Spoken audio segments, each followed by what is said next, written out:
I want to start off this video by thanking you all for the amazing response I received from my Don't Hug Me I'm Scared 6 explained video.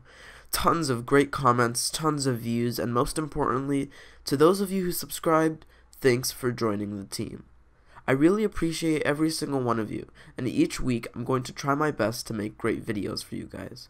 There's still a lot of questions lingering in the Don't Hug Me I'm Scared community that are yet to be answered. I was going to regurgitate a much repeated theory that makes sense and that you've probably already seen in the comments section of a Don't Hug Me I'm Scared theory, but after CP Games' moving speech about how Don't Hug Me I'm Scared is meant to make us think in different ways and get creative ourselves, I kept digging and came up with something absolutely mind-blowing.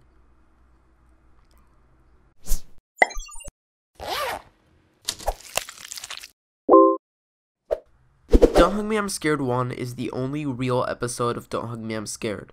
The rest of the series happens in the red guy's head. Not only that, but who we know as the red guy isn't the red guy at all. My first clue to this was that I noticed that in the 6th episode, the transition from what is happening to the yellow guy to what is happening in the red guy in the real world happens in the form of the red guy waking up from a nap.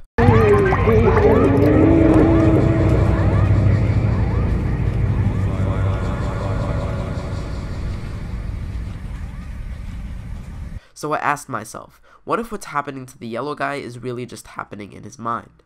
And then I looked for signs of this throughout the series. In the 3rd episode, how did the red guy know that the yellow guy had just learned about love, even though he was eating chicken when the duck happened? Notice too that in the scene he looks at the camera, as if he knows that he is in the show. And then back in the 6th episode, that explains why he had access to the control panel of what the yellow guy and the duck were exposed to. Doesn't it seem a little strange that he immediately knows how to use the machine and configure which teachers that the puppets are exposed to? Doesn't this show that he's used the machine before? Not only that, but in each of the episodes where the red guy is present, other than the first, the red guy begins the dialogue of the episode. Come on guys, stop mucking around. We only have 5 minutes until our show's on. Isn't it nice to finally be outside on such a beautiful day? Oh, I guess it's my turn to choose a card. This shows that he himself is initiating the episodes, another hint that he is possibly behind them. So my theory is that the story goes like this. The red guy is an adult male fan of a show called Don't Hug Me I'm Scared. This show stars a red guy with long red hair, a duck, and a little blue-haired boy, and it's a normal kids show. Sure, it discourages anything but mediocrity, and is hypocritical in its claim of creativity, but that's how a lot of actual modern kids shows are. But then the episode takes this unexplained chaotic twist that is really yet to be explained by anyone as of now. This scene is where the camera view shifts, revealing the director's chair and the camera. The characters become models, and then they become people in costume. This is when the kids' show ends and the real-life reenactment begins. Remember when you were a young kid and you would pretend to be the characters of your favorite TV shows, pretending you were in their world? I think this is what the scene represents, but their reenactment, the decision of the viewers to stop watching and be creative themselves and start their own projects, descends into chaos. Notice that the viewers aren't actually the red guy and the yellow guy and the duck, but they're dressed as them, pretending to be them. That's what I think the red guy is for the rest of the series, a normal adult male still transitioning from childhood to adulthood, unable to let go of his past and his nostalgia, recreating episodes with friends, and even making episodes up in his mind. This is why the red guy is the only human in a suit. The yellow guy and the duck are just puppets. As we saw in the 6th and final episode, the red guy made hand puppets, which he probably used to act out the rest of the series as he imagined it.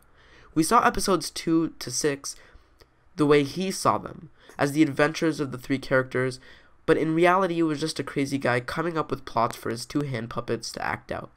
The teachers from episode 2 to 6 are made by his design, explaining the file that he thinks up in the 6th episode. This also explains why the notepad doesn't show up as a teacher when he fiddles with the machine. We know that not everyone in the real world is actually a red guy. We know this because in the story of Michael, they use a normal human as Michael, so the real world must be full of normal humans.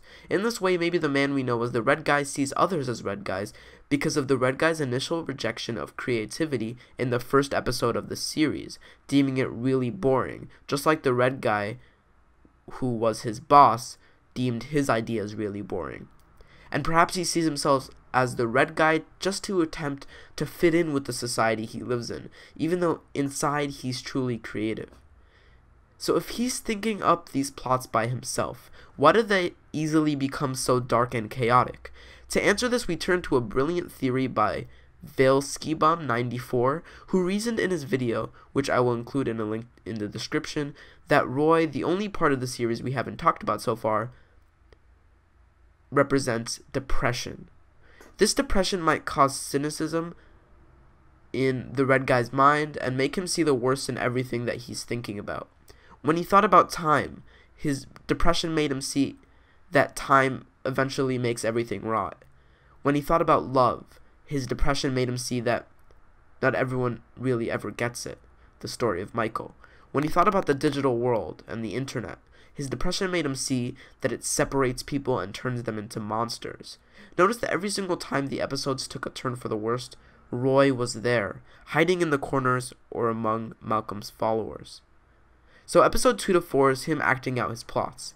In the end of 4, he realizes what he was inspired by and became obsessed with was just a TV show, and he must return to the adult world. And in episode 6, the beginning is a dream he has while dazing off at work. So that sums up my theory.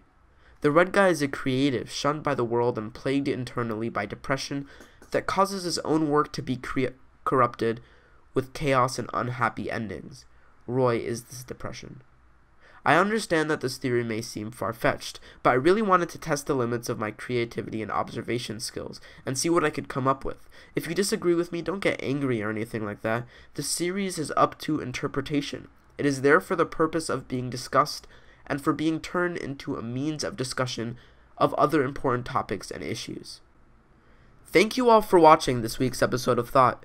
Being a part of the Don't Hug Me I'm Scared community has been amazing, and thank you all for joining me on this journey to explain the series. This is my final Don't Hug Me I'm Scared video, but only because I want to move on and make more awesome stuff for you guys. So if you're new to the channel, please consider subscribing. If you're already subscribed, be ready to see all the very amazing stuff I have in store for the future of this channel. I'm working on an awesome new animated short for next week, so I hope to see you then.